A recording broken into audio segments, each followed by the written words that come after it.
Shalom, Bapak, Ibu, saudara-saudara, dan pemirsa sekalian, bertemu kembali dalam penjelasan pelajaran firman Tuhan hari ini. Selasa tanggal 23 bulan Juni tahun ke-2026, judul pelajaran hari ini adalah Mempelai Perempuan. Pemirsa yang terkasih, pelajaran hari ini mengangkat salah satu gambaran yang paling indah dalam Alkitab mengenai hubungan antara Allah dan umatnya, yaitu gambaran tentang mempelai perempuan yang dipersatukan dengan mempelai laki-laki dalam suatu pernikahan yang mulia dan kekal. Ketika Rasul Yohanes diasingkan di Pulau Patmos, Allah memberinya penglihatan mengenai Yerusalem baru yang digambarkan sebagai mempelai perempuan yang berhias untuk suaminya.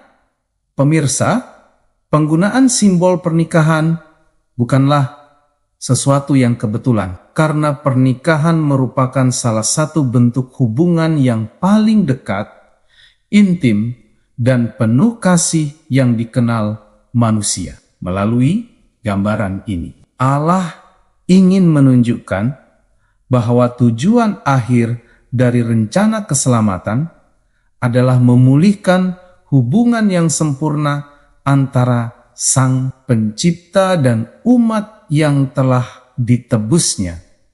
Pemirsa, dosa telah memisahkan manusia dari Allah, tetapi melalui pengorbanan Kristus di kayu salib, jalan menuju persekutuan yang sempurna itu kembali dibuka. Oleh sebab itu, gambaran mempelai perempuan tidak hanya berbicara tentang keindahan surga, tetapi juga tentang kasih Allah yang begitu besar, sehingga Ia rindu hidup bersama umatnya untuk selama-lamanya.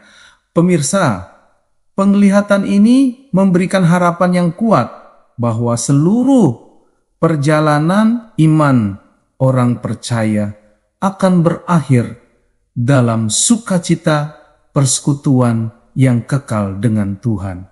Bapak Ibu sekalian, dalam kehidupan manusia, hari pernikahan merupakan momen yang sangat istimewa karena menandai dimulainya kehidupan baru yang dibangun atas dasar kasih, komitmen, dan kebersamaan. Semua perhatian biasanya tertuju kepada mempelai perempuan yang tampil dengan keindahan terbaiknya untuk menyambut hari yang telah lama dinantikan.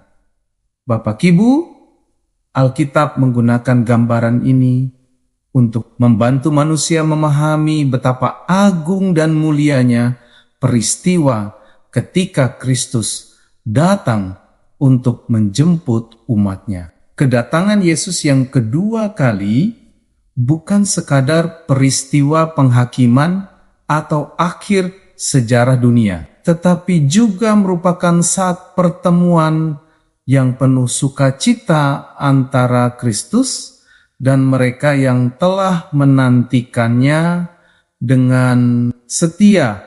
Bapak Ibu, sebagaimana seorang mempelai laki-laki menantikan saat bertemu dengan mempelai perempuannya, demikian pula Kristus menantikan saat Ia dapat membawa umatnya ke rumah yang telah dipersiapkannya. Hubungan yang selama ini dijalani melalui iman akan berubah menjadi persekutuan yang nyata dan sempurna tanpa ada lagi penghalang dosa. Karena itu, Bapak Ibu, gambaran pernikahan surgawi mengajarkan bahwa keselamatan bukan hanya tentang dibebaskan dari hukuman dosa, tetapi juga tentang dipersatukan kembali dengan Allah dalam kasih yang kekal. Saudara sekalian, Yesus sendiri memberikan jaminan bahwa Ia sedang mempersiapkan tempat bagi umatnya sebagaimana dicatat dalam kitab Yohanes 14 ayat 1-3. Janji ini menunjukkan bahwa surga bukanlah sebuah konsep abstrak atau sekadar keadaan rohani yang tidak jelas, melainkan sebuah realitas yang sedang dipersiapkan oleh Kristus secara pribadi bagi orang-orang yang percaya kepadanya. Namun saudara, meskipun Alkitab memberikan berbagai gambaran mengenai kemuliaan surga, kemampuan manusia untuk memahaminya tetap sangat terbatas karena pengalaman hidup kita saat ini masih terikat oleh dunia yang telah dirusak dosa. Segala sesuatu yang kita kenal sekarang selalu memiliki keterbatasan, ketidaksempurnaan, dan kelemahan, sehingga sulit bagi pikiran manusia untuk membayangkan dunia yang sepenuhnya bebas dari dosa dan penderitaan.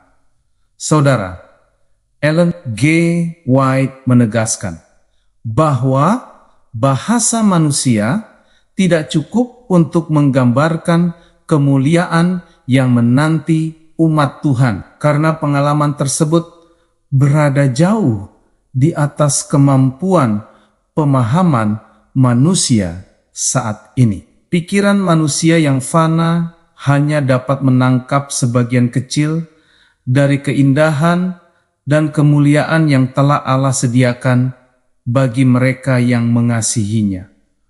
Oleh sebab itu saudara, ketika Alkitab berbicara tentang surga, tujuan utamanya bukan untuk memberikan semua detail secara lengkap, melainkan untuk membangkitkan iman dan pengharapan akan sesuatu yang jauh lebih baik daripada apapun yang pernah kita alami di dunia ini, pemirsa terkasih. Karena itulah Paulus menasihati orang percaya agar memikirkan perkara-perkara yang di atas dan bukan hanya perkara-perkara yang di bumi. Nasihat ini tidak berarti bahwa umat Tuhan harus mengabaikan tanggung jawab hidup sehari-hari, melainkan bahwa mereka harus hidup dengan perspektif kekekalan yang selalu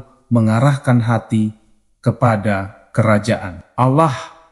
Pemirsa, dunia ini seringkali menyita perhatian manusia melalui berbagai kesibukan, kekhawatiran, ambisi, dan kesenangan yang bersifat sementara. Akibatnya, banyak orang menjadi begitu fokus pada kehidupan sekarang sehingga melupakan tujuan akhir yang telah Allah siapkan bagi mereka.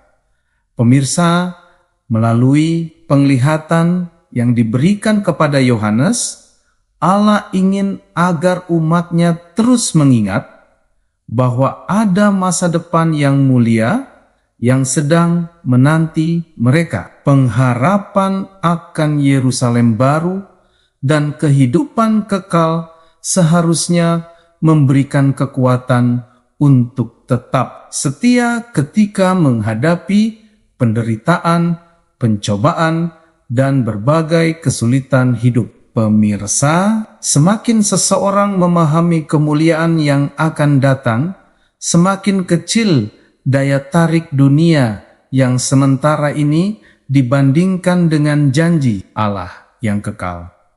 Saudara-saudara sekalian, pelajaran ini juga menekankan bahwa Allah tidak ingin peristiwa besar tersebut menjadi sesuatu yang mengejutkan bagi umatnya melalui berbagai perumpamaan yang disampaikan Yesus, seperti perumpamaan pesta pernikahan dan 10 gadis. Allah mengajarkan pentingnya kesiapan rohani dalam menyambut kedatangan Kristus. Saudara-saudara, alam semesta sedang memperhatikan perkembangan rencana keselamatan, dan seluruh ciptaan akan menjadi saksi ketika Kristus mempersatukan dirinya dengan umat yang telah ditebusnya. Menariknya, Alkitab menggambarkan baik Yerusalem baru maupun umat Allah dengan simbol yang sama, yaitu mempelai perempuan. Saudara-saudara, hal ini menunjukkan adanya hubungan yang sangat erat antara kota kudus itu dengan orang-orang yang akan tinggal di dalamnya. Yerusalem baru bukan sekadar tempat tinggal yang megah, tetapi juga simbol dari komunitas umat tebusan yang hidup dalam persekutuan sempurna dengan Allah. Dengan demikian saudara-saudara, pusat kemuliaan surga bukanlah bangunan-bangunannya yang luar biasa, melainkan hubungan kasih yang sempurna antara Allah dan umatnya yang telah dipulihkan untuk selama-lamanya. Bapak Ibu terkasih, ketika membaca kitab Wahyu 21 ayat 9 sampai 27, banyak orang merasa kesulitan membayangkan apa yang sebenarnya sedang digambarkan oleh Yohanes, karena bahasa manusia memiliki keterbatasan dalam menjelaskan realitas surgawi. Yohanes menggunakan berbagai simbol seperti emas murni, batu permata yang berharga, tembok yang megah, pintu gerbang mutiara, dan cahaya kemuliaan Allah untuk membantu manusia memperoleh gambaran tentang keindahan Yerusalem baru. Namun, semua simbol tersebut sesungguhnya hanya merupakan bayangan yang sangat sederhana dibandingkan dengan kenyataan yang akan dialami umat Tuhan nanti. Cara terbaik untuk mulai memahami janji ini bukanlah dengan mencoba menghitung ukuran kota atau membayangkan bentuk fisiknya secara rinci, melainkan dengan memahami makna rohaninya. Yerusalem baru menggambarkan tempat di mana dosa tidak lagi ada.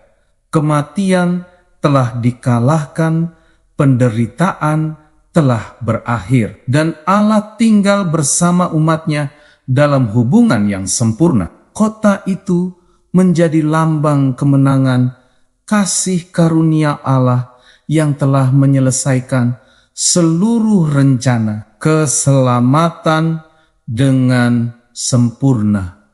Oleh sebab itu Bapak Ibu, ketika kita merenungkan gambaran tentang mempelai perempuan dan Yerusalem baru, hati kita diarahkan untuk menantikan hari ketika iman berubah menjadi kenyataan dan kita hidup bersama Tuhan dalam sukacita yang tidak akan pernah berakhir. Para pemirsa yang diberkati Tuhan, demikian penjelasan pelajaran firman Tuhan untuk hari ini. Sampai bertemu pada pelajaran yang berikutnya. Tuhan memberkati kita semua.